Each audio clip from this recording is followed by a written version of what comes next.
Back, ladies and gentlemen. So we are going to continue our discussion about biogeochemical cycles by picking up with the water cycle today. And that water cycle, or the hydrologic cycle, is a circular pathway of water from the atmosphere to the surface, below the ground, and then back. We start here with the water cycle because this is generally one that, of all of these, is probably the most familiar to students because this is probably something you have seen multiple times throughout your education.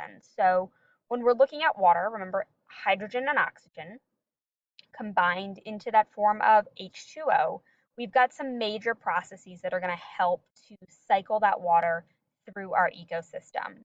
And those are things like evaporation, right? So looking at sort of groundwater, surface water, and that water being turned from a liquid form into a gaseous form up into our atmosphere.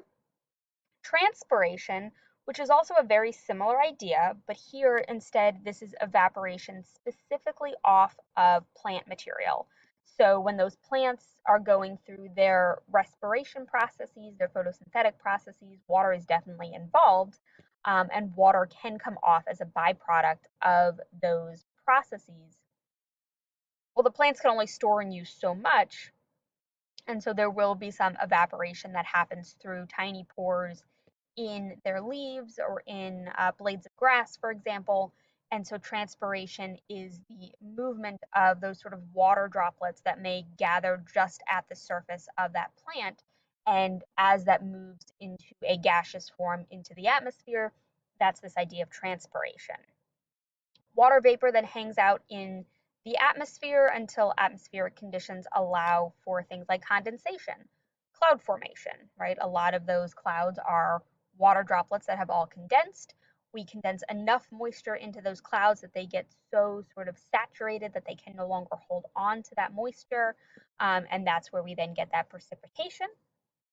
We can talk about processes like runoff. So precipitation hits that surface, only that ground can saturate itself so much with water, and so water will then run sort of downhill when it cannot actually get saturated or absorbed into the ground.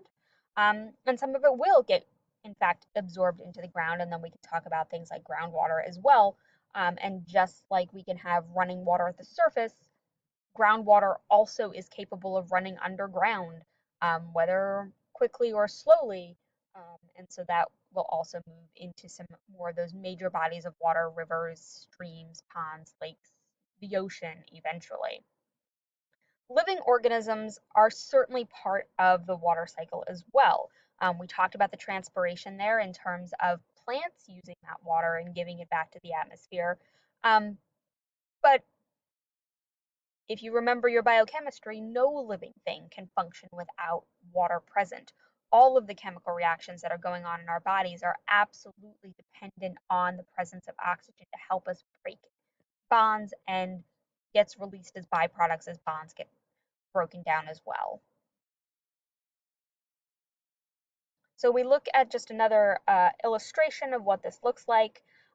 Here are your clouds, right? And so the precipitation, the rainwater coming from that condensation and the actual cloud formation itself. There's your evaporation from major bodies of water, your transpiration coming from evaporation of water from plants, the runoff from major sort of ground formations, percolation, right? So the idea of that water sort of getting absorbed and ending up into our groundwater sources, which then will also flow into some major bodies of water as well.